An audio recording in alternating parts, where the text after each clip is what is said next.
So you want to throw a party? That's too bad because we throw events here. The first party I ever went to, bro, I was 14. I'm walking down the cold, cold street, this downtown of the town that I used to live in when I was a kid.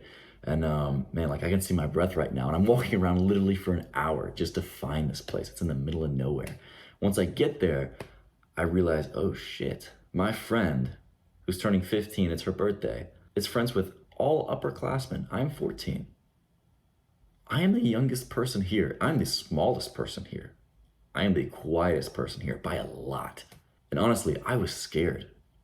I was genuinely scared of all of these people. I knew about half of them, but even the people I did know, I was scared to talk to them. I'd never been to a party before. I was a lot smaller and quieter than every single person there. There was beer, there was weed. I'd never seen weed before, bro. And so what did I do?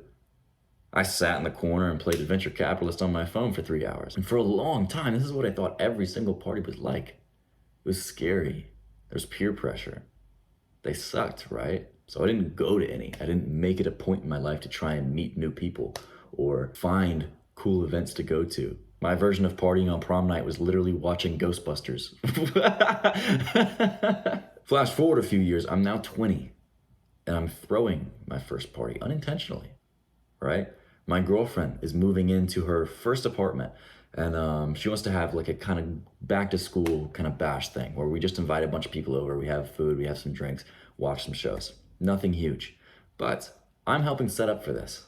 I'm helping cook some food, I'm helping prep, I'm checking in on people once they get there and throughout the night. And I start doing this and I realize this actually feels pretty good. This actually feels really good. I have this new sense of responsibility, of leadership, right? People are grateful that I'm helping them out, that I'm checking in on them. That's when it clicked for me. Oh, shit. Not only do parties not have to be like that one I went to when I was 14, but they also start to make you into a charismatic leader. You need to start throwing events because they are the #1 way to socially grow in your social skills, right? But also in your confidence, in your circles. You're going to meet so many people doing it. And throwing events is one of the easiest ways to become a social leader because one, it gives you so much practice. You're talking to people all day. To be a host, you have to project the 3 things that you need for charisma, which is presence, power, and warmth. Not only are you getting hella practice in this, but also giving to other people is the backbone of charisma because people want to be around other people who make them feel good about themselves. I will say that one more time. People want to be around people who make them feel good about themselves. If you are consistently hosting and giving to others, people will notice. And even when you aren't hosting, they're still going to treat you as a social leader because you are now. You have the social connections, you have the pad, you have the food and the drinks, and you're giving it all away. You are giving other people a good time and asking nothing in return. And yes, it is work. It requires money and time.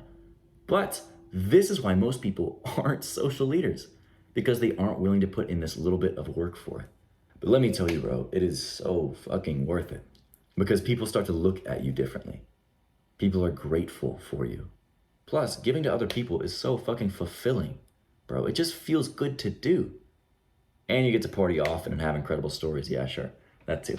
And I'll say this is something you do to go next level with social skills, right? If you've already mastered the basics, if you can walk up to people at basically any time and just say what's up to a stranger, right? If you're comfortable with having large amounts of attention on you, this is the next step. Because yes, when you become a host, it changes how other people start to view you, but more importantly, it starts to change how you view yourself.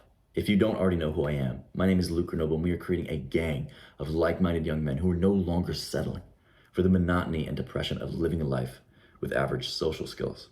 If that sounds like something you want to be a part of, hit subscribe right now. Our goal by the end of this year is to have 5,000 young men become social celebrities, not just people who have an okay friend group, not just people who can talk to strangers when they need to, social fucking leaders who are creating a new, more open world with me.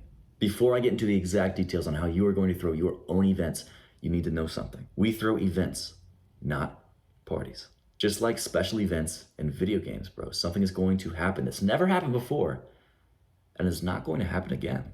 This is not just a kickback or a frat party because both of those suck for different reasons. This is an event where everyone is taken care of. Events differ from parties because they are limited, unique, and every part is catered towards the guest. Our focus is on providing, on giving our time, our money, our attention, love.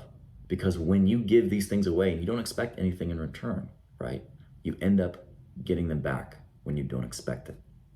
People start respecting you more. You get gifts from people that you barely even know. People start to become magnetized to you. It's as if there's something they need to get to know about you that they just can't put their finger on. And due to social proof, it's a positive feedback loop. And in no time, people start to see you as this social celebrity version of yourself. So how do you actually do this, Luke? I'm so glad you asked. The first phase of this is planning, right? In the planning phase, the first thing you want to focus on is a unique theme. You want people to stop and go, they're doing what? For example, Ian and I are not just posting an ad on Facebook saying we need roommates. We are hosting a roommate event. Do you or a loved one need a roommate? Other ideas that I've had for events that you can just fucking steal, bro. Oh fuck, man, how do you even say that? Charcuterie night, charcuterie boards, and karaoke. Boom, into one. Bald cap night. Everyone wears a bald cap and does things that bald people do. What do bald people do? I don't fucking know, bro. But you're gonna figure it out. Fitness gram pacer test night. Bro, it can be literally anything. What I do is I just get out a sheet of paper. I just jot down a bunch of random ass fucking ideas. And I just pick the best ones. Keep your event interesting by having 3 main things to do that you set up for people, right? Things that happen throughout the night, because people want to play an active role in parties. They don't just want to sit there being on ad cap on their phone in the corner of the room for 3 hours, bro. Set up games, things for people to take part in. Some classics that are good at basically any event: Truth or Dare, Jackbox, Wii Sports. Slam dunk. But I want you to make your own experiences that highlight the theme, right?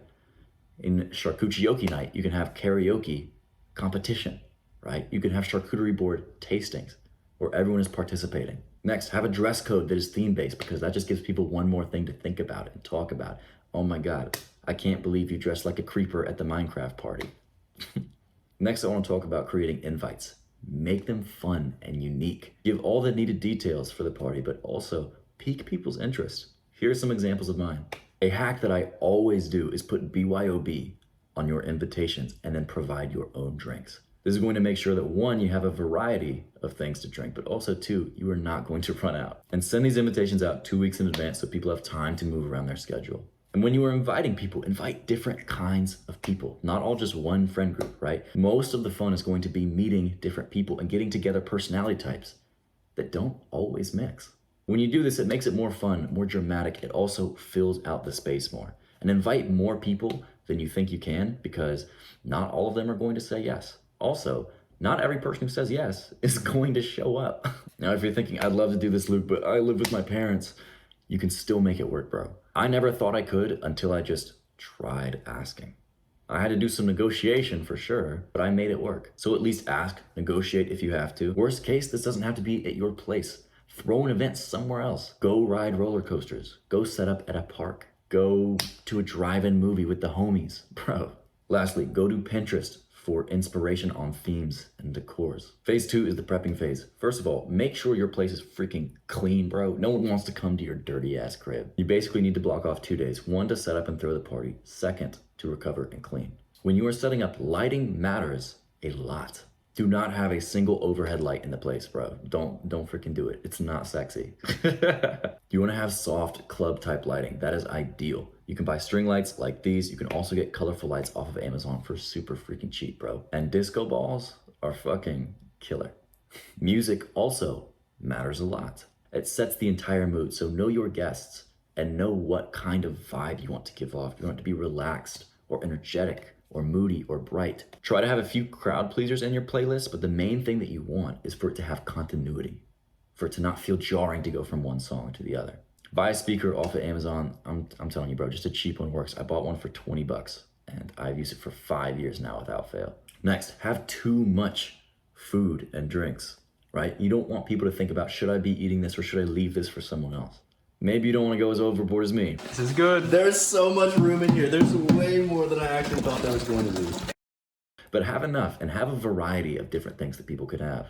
Always have places for people to sleep, right? Let other people take your bed, make up the couch, make up air mattresses, sleeping bags, bro.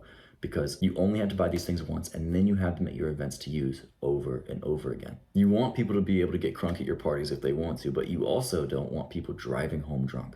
So make sure that you have places for people to sleep. Lastly, send out event reminders the day of. You can literally copy and paste the same message and just send it. Replace the name in the message, right? Say, hey, this is the gate code to get to the apartment. Excited to see you there tonight. Something that reminds people that's happening and gets them excited about it. Phase 3 is actually partying. So the first guest is going to arrive at this time, and it's going to be a little weird. The first guest is always a little bit weird, but make it not awkward by having conversations with them. Ask them to help set up, right? Ask for their opinions on stuff. What do you think about the lighting? What do you think about this music choice so far? The food. This personally is why I always will stay strapped with Wii Sports. Wii Sports is killer for this because people are like, oh, you have Wii Sports? I haven't played that since I was a kid. And you're like, yeah, let's go check it out. Let's play some freaking tennis until other people get here. At this point, other people are going to start filtering in, and every single time you're going to welcome each person individually, right? Say their name. Say, thank you so much for coming. Let me show you around, give you a house tour. I'll show you the place. This is where the bathrooms are. This is where all the food and drinks are. Explain any games that you need to explain. And then you can introduce them to other people at the party, right? This is how you get people to start to mingle, to start to meet each other, to not feel weird and isolated in their own social groups, right? Purposefully introduce people who don't know each other. A mindset that you now have to have is that you are the host. You care for every single person there. Because that's what being in a position of leadership is. It's not, oh, I have power over people. Anyone that you have power over, it is your responsibility to take care of. This means if someone looks alone, go talk to them. Introduce them to someone else. Bring them into another group, right? Ask if they need things. Grab some food, some water. Bring the energy too, because when you are the social leader, people look to you on how they should be feeling too. It's called emotional contagion. But when you bring the kind of energy that you want to see at your party, other people are going to reciprocate. The point is that you don't want to go for too long in the party without feeling the pulse, because your attention is now valuable. You have to genuinely believe that, because it is. You can't give it all to one person or one group just because you like them better, right? You have to spread it around. Feel what the party needs. This is what I'm saying when I'm saying feel the pulse, right? If it seems slow, time for the next experience, right? Move on to the next phase of the event. Something I do at every single event is a location switch. Right? It keeps it exciting. I like to go outside, go for a walk. Gives people who smoke a chance to smoke. It also just gives everyone a chance to fucking feel the night, bro. Look at the freaking moon. Let's go on a night walk and be fucking hooligans for half an hour, bro. And lastly, throughout the night, do not get too drunk, because you are the person who handles things. If there's a noise complaint, you handle it. If there is someone trying to drive drunk, do not let them. Dude, absolutely do not let them. It is your job to make sure everyone's having a good time. It's also your job to make sure everyone is being safe. The last thing is, if you do all this work to set up and prepare and it's a bust, have a great night anyway. You have to have the mindset of, no matter what happens, I am going to make this night fucking incredible. I was 22 cutting the cake for my graduation party, right? And when I look up, I realize not a single person that I invited is here.